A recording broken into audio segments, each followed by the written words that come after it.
Hey there, in this video we are going to look at the concept of the inverse of a function in three different ways: graphically, numerically, and algebraically, or in other words, with graphs, with points and tables, and with equations. When I leave in the morning, I need to walk out of the house, close the door, and lock the door. And when I arrive back at home in the evening, I need to unlock the door, open the door, and walk into the house. Now, you might be wondering, what the heck does this have to do with math? Well, stay tuned and you'll see. So what those two sets of steps have to do with each other is they are inverses of each other, because one set of steps undoes the other.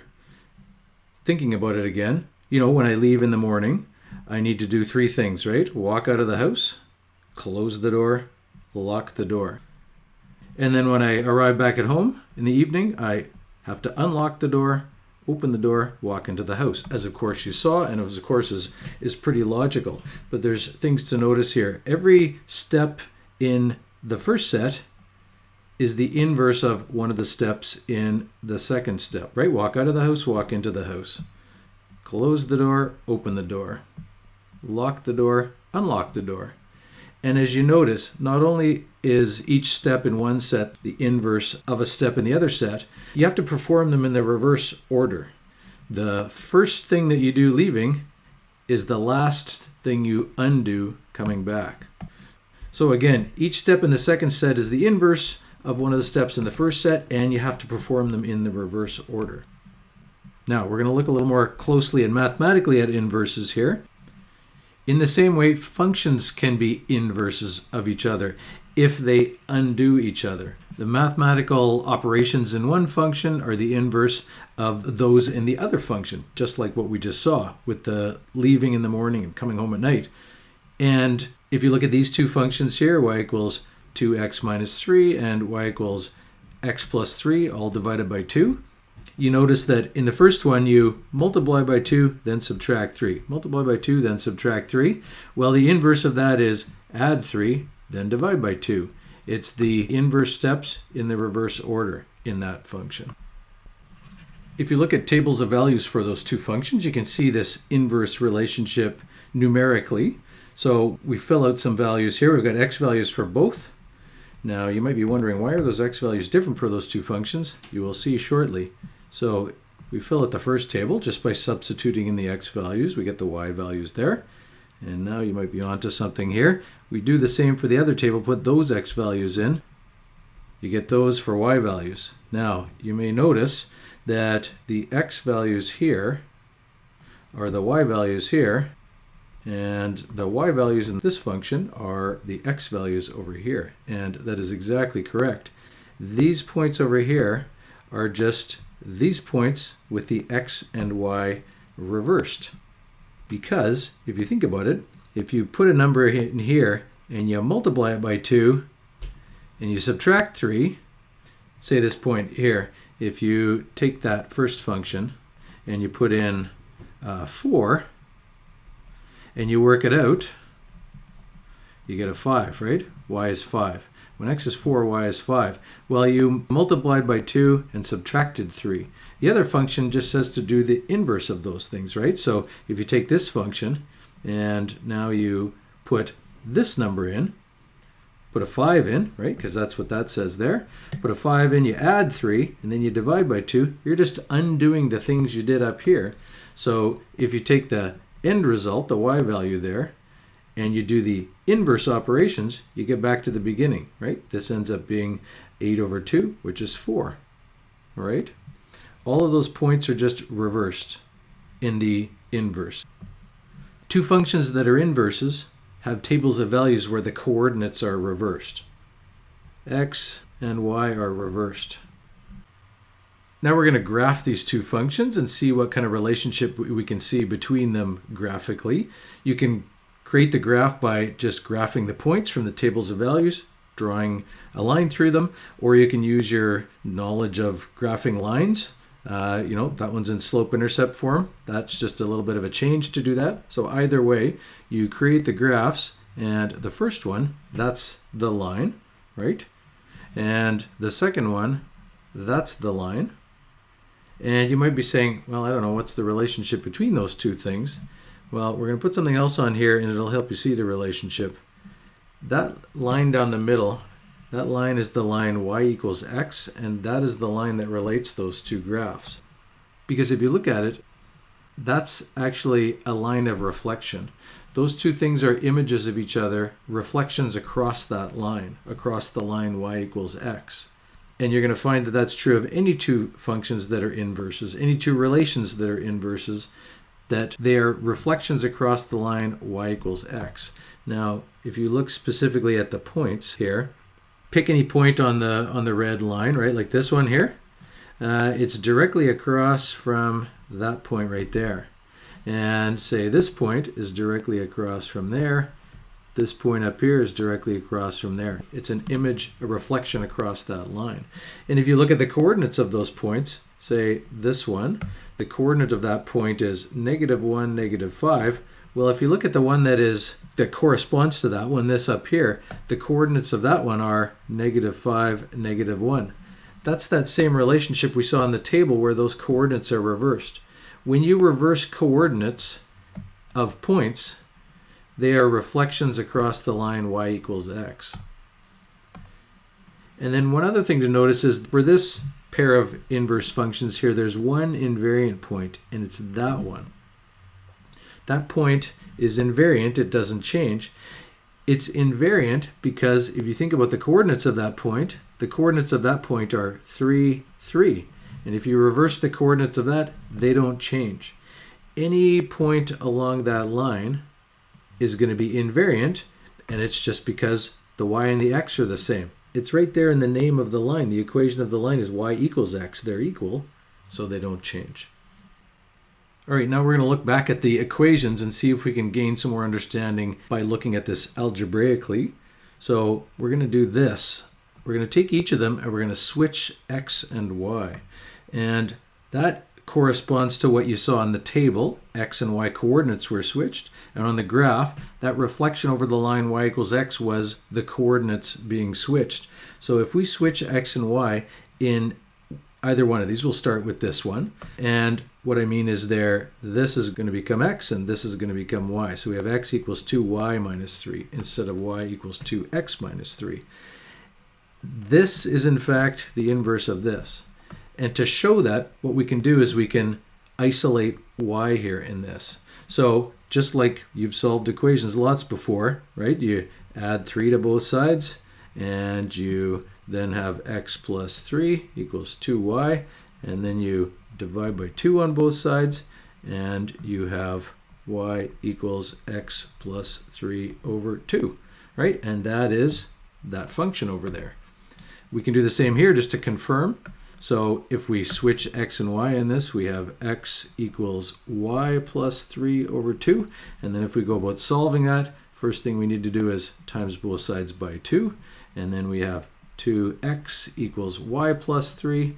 And then, of course, to isolate the y, we subtract 3 from both sides. And then we have 2x minus 3 equals y. And then that, of course, is that function up there. It makes sense that you end up with the inverse function because you've used inverse operations in solving equations before, right? Because this involves multiplication and subtraction, and in the process of isolating this variable here, we use the inverse of those operations, the opposite operations. We add 3 to cancel out the minus 3, and we divide by 2 to cancel out the multiplying by 2. And the same goes over here. You use inverse operations, which is why you end up resulting with a function that involves the inverse operations in the reverse order. Now, before we leave this here, it's important to note, if this is our original function, this already is the inverse. Solving it down to here is just nice because it's then y as a function of x, which is often desirable or useful. But as soon as you switch x and y, that's already the inverse. In fact, any one of these can be considered the inverse of that. And the same goes over here. As soon as you switch x and y, that's the inverse. And here's some new notation for you to add to your repertoire. That notation, which when you're saying it, you say y equals f inverse of x. This little thing with a superscript -1 is used to represent the inverse of a function f of x. Now, I know that that might seem a bit confusing, and it is. It's sort of unfortunate notation because of how we use superscripts there as powers. And when you have an exponent of -1, that is equivalent to the reciprocal. In this case, it's not an exponent. It's just part of the notation that you use. So what we can say here is if this function was f of x, so if we said f of x equals 2x minus 3, then we could use that inverse notation and say f inverse of x, which again is how you say that. You don't say f -1 of x, you say f inverse of x is x plus 3 over 2. Or it doesn't have to be f, it could be anything. Like if this function was g of x, right? If that was g of x, x plus 3 over 2, then we could say g inverse of x is 2x minus 3. So that's some new notation to start to use. Next, we're going to look at graphing the inverse. There's that new notation in the title there, given the graph of the original function f of x. You have a couple of ways you can do this. As you saw, the inverse is going to be the reflection over the line y equals x. So you could do this by drawing the line at y equals x on the grid and then reflecting the points. Kind of the key points is going to work if you do those endpoints and vertex points there. Or afterwards, we can do it numerically by just writing down the key points and then reversing the coordinates and graphing them. So if you're a more visual person, you graph that line y equals x, and then you just reflect all of those points across there. So this point right here is going to go over to there. And this point right here, you kind of can just follow diagonally here. 1, 2, 3.5 there. And it's going to go to right there. And the same goes for this. This one is going to go like this. Kind of 2 diagonal squares there, like that. And then that one right there, same thing. 1, 2, 3, 4 diagonally, kind of across like that, and you have it like that. And if you join those points, you'll get that graph right there as f inverse of x. So that's one way to do it, graphically on the grid. And then the other way again is to reverse the key points there. So those are the key points on the original function f of x, right? The 2 endpoints and then those other 2 vertex points there. And then if you reverse the coordinates, that's pretty easy, right? Just swap them around. And then if you plot those points on there and join them up, you'll get that blue graph. And again, one thing to notice again here, that point in the middle there is an invariant point because when you reverse the coordinates, they don't change, right? If that had been in our list of points, the coordinates of that are 1, 1. And that just stays as 1, 1 because it's the same coordinate. Doesn't change anything to reverse it. Next, we have the equation of a function here, and we're going to find the inverse algebraically, and we're going to graph them both, and then see if there's anything else we can learn here about inverses. So if we want to find the inverse of that function there, we can do what we did before, which is switch x and y. So instead of y equals x squared minus 4, it's going to say x equals y squared minus 4, and that is the inverse. We can try and isolate y and see what we get here. If we isolate y, we can again add 4 to both sides, and then of course we'll have x plus 4 equals y squared. And then to isolate y here, we actually need to take the square root of both sides. And when we do that, we have to recognize that it could be plus or minus. If this squared is x plus 4, then y could possibly be plus or minus the square root of that. Now, any one of those, that or that, represents the inverse. But we're going to go to the graph now and see what we can see, and then come back to a little bit more understanding of what's going on here. So if we sketch the graph, hopefully you recognize that original graph, y equals x squared minus 4, as just the graph of a parabola that is shifted down 4 units. And so the graph looks like that. You could substitute points if you want. So to get the graph of the inverse, we have a couple of options here. We can look at the graph for key points and then just reverse those coordinates like we did before, either by writing them down or just reversing them and plotting them directly. Or we can also, of course, draw the line y equals x and then reflect the points across like we did before. Like say this point reflected across to there and so on, right? This point reflected across to there. Either way you do that, you're going to find that that's what the inverse looks like. It's a reflection across that line. It has all of the coordinates reversed, which you can confirm by just looking at the points. That point 0, -4 is now -4, 0.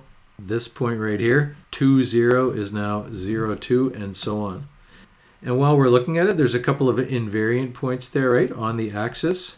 Now, those are harder to read the coordinates. Couldn't really read them off of here, but whatever they are, the x and the y are going to be the same thing there. And now, let's address this. Is the inverse a function? If you fully understand what the word function means, you can see that no, it's not a function. The definition of a function is for any given x value, there's only one y value. And so the red one, the original here, that's a function. If you pick an x value, say you pick 3 as your x value, the y value is 5. You know, when you have the x value 1, the y value is -3, and so on, right? There's only one x value for every y value. But for the blue one, that's not true. So if you pick 5 as your x value, there's actually 2 y values for that, right? There's 2 points that have an x value of 5. One that's 5, 3, one that's 5, -3. And another way that you have likely seen before of testing whether something's a function is by the vertical line test. The vertical line test, for the red one, if you draw a vertical line, it's only going to cross the graph once. But for the blue one, you draw a vertical line, almost every case it touches the graph twice. So it fails the vertical line test. The inverse is not a function. And because of that, we can't use this notation. That notation is function notation. To be able to use that notation, you have to be talking about a function. This equation that we had here, that's a relation between x and y, but it's not y as a function of x. And you can see that more clearly when you isolate it, because for any one x value you put in here, just pick a number. Put in like we've said before, 5. You get 5 plus 4, square root of that plus or minus. Plus or minus square root of 9 is 3, right? Plus or minus 3, that's 2 values you got for the one value you put in. It's not a function. This actually represents 2 functions, because you could write it separately here if you like. You could write it as y equals plus square root of x plus 4 and y equals minus square root of x plus 4. Each of those itself is a function. This part is all the positive y values, and then this part is all of the negative y values. It's actually 2 functions, kind of the top half and the bottom half, a function for each of those. But it itself is not a function altogether. And one more thing here. Although you can't use this notation f inverse of x because the inverse is not a function, notation you could use to generally refer to this. If the original function is y equals f of x, you could refer to this when you switch x and y just by switching x and y in this, and you can say x equals that same function of y. If the original was y equals x squared minus 4, then the inverse is x equals y squared minus 4. The f here referring to squaring and subtracting 4, right? So 2 different notations there. F inverse of x, y equals f inverse of x if it's a function. But this you can use all the time, regardless of whether or not it's a function. So in summary here, inverses of functions. 2 functions are inverses if they undo each other. Or in other words, if the functions involve the opposite operations in the reverse order. And inverse functions can be found 3 ways here. You can find them by reversing the coordinates of points, or switching x and y in the equation, or reflecting the graph of the function over the line y equals x. And then lastly here, if you have a function y equals f of x, you can talk about its inverse this way. If it is also a function, you can say y equals f inverse of x. That's only if it's also a function. If it's not, you can leave it as just what you get when you reverse x and y, which you can generally refer to as x equals f of y, right? Just like we had in our last example there, y equals x squared minus 4. That can be represented by that. And when you switch x and y, you get x equals y squared minus 4, which can be written like that, which is saying x is that same function of y. Square it and subtract 4 in the example we had. All right, that's it.